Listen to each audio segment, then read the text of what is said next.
Okay, let's get right into it. Have you ever thought about how just one single sentence spoken 2,000 years ago could light a fire that ends up defining the biggest split in Christianity? Well, today we're looking at one of those sentences. One statement that raises a massive question. What is the church actually built on? So, it all starts right here. Jesus turns to his disciples and asks, "Who do you say that I am?" And it's Simon Peter who steps up and delivers this absolute bombshell of a declaration.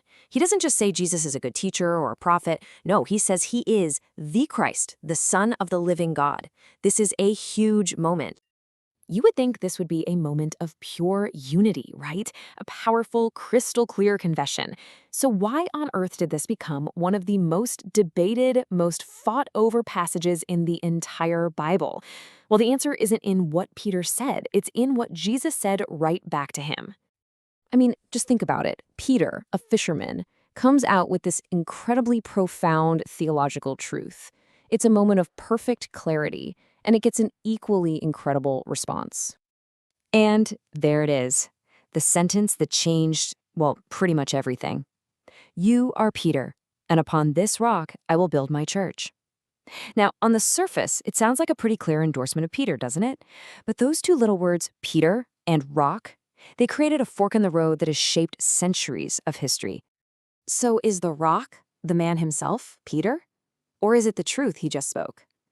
The answer to that question defines the very foundation of the church. And we're going to unpack all of this through the eyes of a 17th century theologian named John Owen, who just took this thing apart with incredible precision. This is it. This is the whole debate right here, boiled down to two totally different views. Is the church built on a person, on Peter and the line of people who followed him, or is it built on a divine message, that incredible confession that Jesus is the Christ? All right, first, let's explore case one. This is the argument that Jesus was being literal, that he was founding his church right on the person of Simon Peter. This view, it's all about having a visible, tangible foundation right here on earth. So John Owen, in his analysis, he summed up this position, which he called the Romanist view.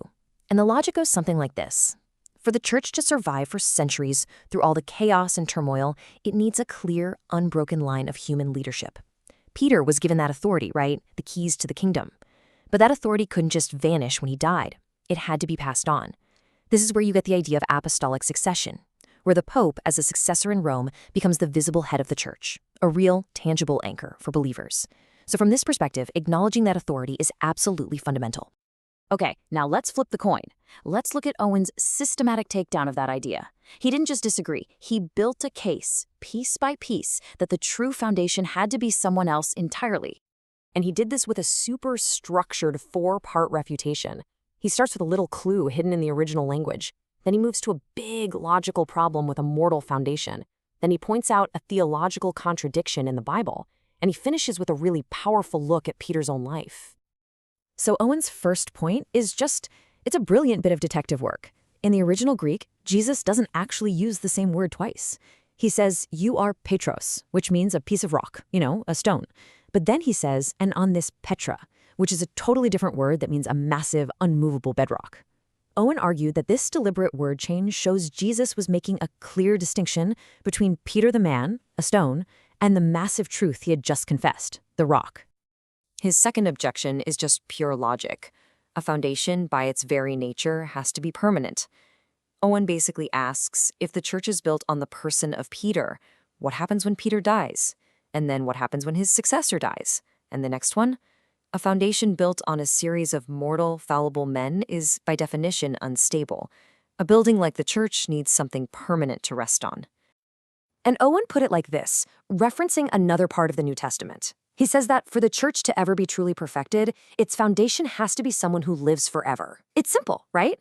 The foundation has to be as eternal as the building it's holding up. Owen's third point is all about consistency. He argues that if you look at the rest of the Bible, there's only one person who is ever called the foundation, the rock, or the cornerstone of the church, and it's not Peter. So to suddenly make Peter a second foundation would be to contradict what the rest of Scripture says. And this might be Owen's most powerful and, honestly, most human point. He says, let's just look at the man himself. Literally moments after this great confession, Peter pulls Jesus aside and chews him out for talking about his own death. And Jesus turns around and calls him Satan. And then, of course, later on, Peter famously denies he even knows Christ 3 times. Owen's question is pretty simple.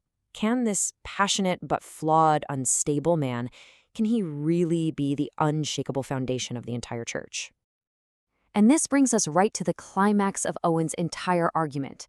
It's so simple, but so profound. The rock isn't the guy who made the confession, Peter. The rock is the one being confessed, Jesus Christ, the Son of the living God. It's the message, not the messenger. For Owen, this verse from the Apostle Paul was the final nail in the coffin, the ultimate proof. It just leaves no room for debate. It flat out says there can be no other foundation than Jesus Christ. For Owen, that was it. Case closed. Okay, so why does any of this 17th century theological drama matter to us today? Because the foundation you choose determines everything you build on top of it. This isn't just abstract stuff. It has huge practical implications. Let's break it down like this. If the rock is a human office, then the church becomes an institution, and the main requirement to belong is to acknowledge that human authority. But if the rock is divine, if it's Christ himself, then the church isn't an institution, it's a living temple. And belonging is based on having a personal, living faith in him. See the difference? And Owen takes it one beautiful step further. He says if Christ is the living stone that's the foundation, then the people who make up the church have to be lively stones too. Faith isn't about just passively belonging to a structure. It's about being an active, living part of a spiritual body that's connected to its living head.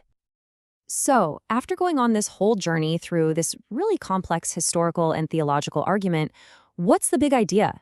What's the main thing we should pull out of all this that goes beyond this specific debate? Well, it's this, your foundational assumption. What you decide is the rock. It doesn't just influence what you build on it, it defines everything. We're talking about a church, a political ideology, a scientific theory, even your own personal philosophy. What you choose as your bedrock shapes the entire structure. And that's really the thought I want to leave you with. This whole thing, it's not just about Peter or a pope. It's about the very nature of belief itself. So take a look at any system of thought, any ism or ology out there, and ask yourself, what is its rock? And how does that single foundational choice dictate everything else?